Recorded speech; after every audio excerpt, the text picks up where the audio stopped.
বর্ষার এই আবহাওয়াতে সর্দি কাশি জ্বর লেগেই থাকে, আর মুখে রুচিও থাকে না। সেই সময় তোমরা এই ধরনের চিকেন স্যুপ তৈরি করতে পারো। খেতে যেমন ভালো লাগে তেমন হেলদিও, আর বানানো খুব সহজ। ঘরে যেভাবে আমি তৈরি করি তোমাদের এখন স্টেপ বাই স্টেপ দেখাবো, আর বেশ কিছু টিপস অ্যান্ড ট্রিক্সও শেয়ার করব। হাই, আমি অর্পিতা চক্রবর্তী। তোমাদের সকলকে স্বাগত জানাই সাতকাহনে। চলো তাহলে শুরু করি। চিকেন স্যুপের জন্য সমস্ত উপকরণ আমি গুছিয়ে নিয়েছি। এটা হচ্ছে চিকেনের বোন। আমি বোনলেস চিকেন ঘরে রেডি করেছিলাম, তো এই বোনগুলো আমি ফেলে দিইনি। এইভাবে তোমরা ইউজ করতে পারবে চিকেন স্টকের জন্য। একটা ছোট তোমাদের ট্রিক দেখাচ্ছি। এতে করে কোনো আষ্টে গন্ধ হবে না তোমরা যখন চিকেন স্যুপটা তৈরি করবে। এই বোনগুলো একটু গরম জলে ভালো করে ফুটিয়ে নেব, এই মিনিট 2 মতো। এতে করে চিকেন বোনের মধ্যে যত রকম নোংরা থাকে সব বেরিয়ে চলে আসে, আর স্টকটা খুব পরিষ্কার হয়, আর আষ্টে গন্ধটা অনেকটা চলে যায়। এতে এবার লেবুর রস দেব, তাতে করে আষ্টে গন্ধটাও অনেকটা চলে যাবে, আর একটা সুন্দর ফ্লেভার হবে, আর টেস্টও হবে। দেখো কত নোংরা ভেসে উঠেছে। এবার এই জলটা আমি ফেলে দেব। একটা ননস্টিক কড়াই বসিয়ে দিলাম। এবার স্টকটা রেডি করব।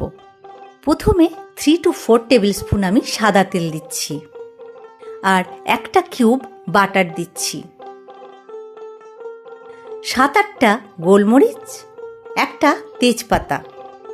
একটু হালকা নাড়াচাড়া করে নেব, তাতে করে তেলের মধ্যে একটা ফ্লেভার আসবে। এতে এবার বোনলেস চিকেনের টুকরোগুলো আমি দিয়ে দিচ্ছি। একদম ছোট ছোট টুকরো করে কেটেছিলাম।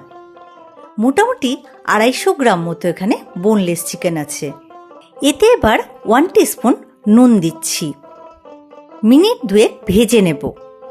এর পরিবর্তে তোমরা হাড়সহ মাংস নিতে পারো, পরে ওটাকে ছাড়িয়ে নিতে পারবে। এবার এতে বোনগুলো যেগুলো আমি ভাপিয়ে নিয়েছিলাম সেগুলো দিয়ে দিচ্ছি। আরও মিনিট 2-3 আমি এটাকে সাঁতলে নেব, তাতে করে একটা লালচে কালার চলে আসবে। এটা করাটা খুব দরকার, কারণ চিকেনের যে র ফ্লেভারটা অনেকটাই চলে যায় তোমরা যখন এইভাবে সাঁতলে নেবে।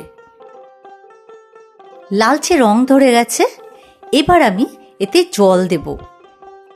যেহেতু স্টক হবে একটু বেশি পরিমাণে তোমরা জল দেবে, বেশ অনেকটাই দিতে হবে। এই স্টকটাই আমি চিকেন স্যুপে ইউজ করব। মিনিট 10 মতো আমি ফুটিয়ে নেব, এই মিডিয়াম টু লো ফ্লেমে। খুব হাই ফ্লেমে করবে না, তাহলে তাড়াতাড়ি স্টকটা তোমার রিডিউস হয়ে আসবে, আর সেই ফ্লেভারটা হবে না।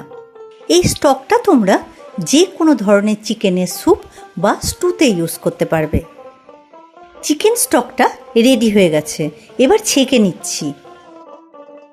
স্টকটা দেখো কত ক্লিয়ার হয়েছে, যেহেতু প্রথমে আমি চিকেনের বোনগুলোকে ভাপিয়ে নিয়েছিলাম, তাই জন্য এত ক্লিয়ার হয়েছে।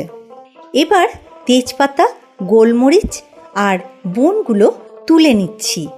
আর এই হাড়ের মধ্যে একটু একটু চিকেন আটকে আছে, এইগুলোকে আমি একটু খুলে নিচ্ছি।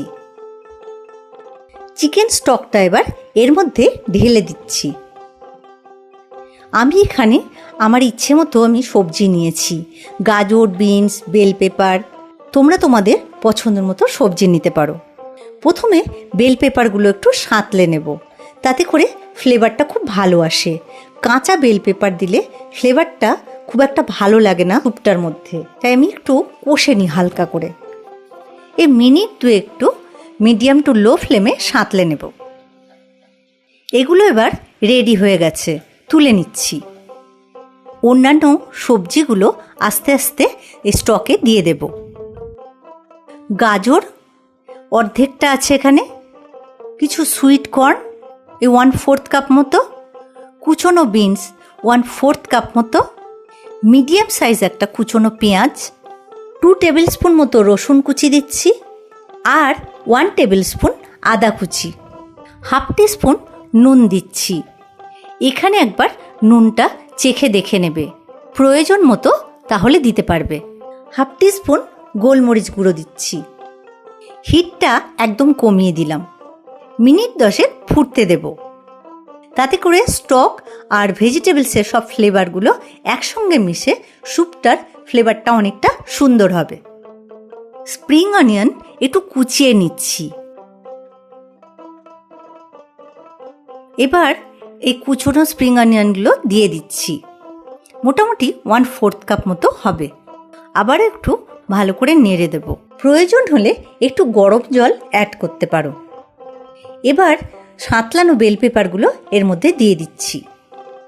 চিকেন স্যুপটা প্রায় হয়ে এসছে।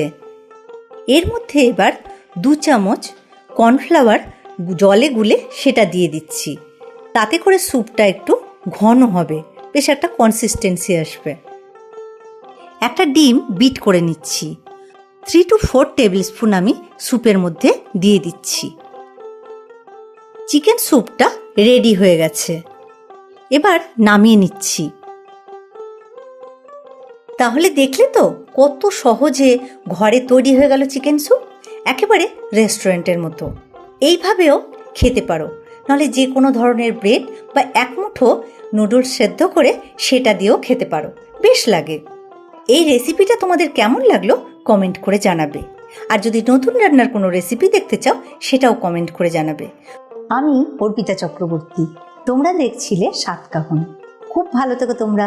ফিরে আসছি খুব শিগগিরই নতুন রান্নার রেসিপি নিয়ে।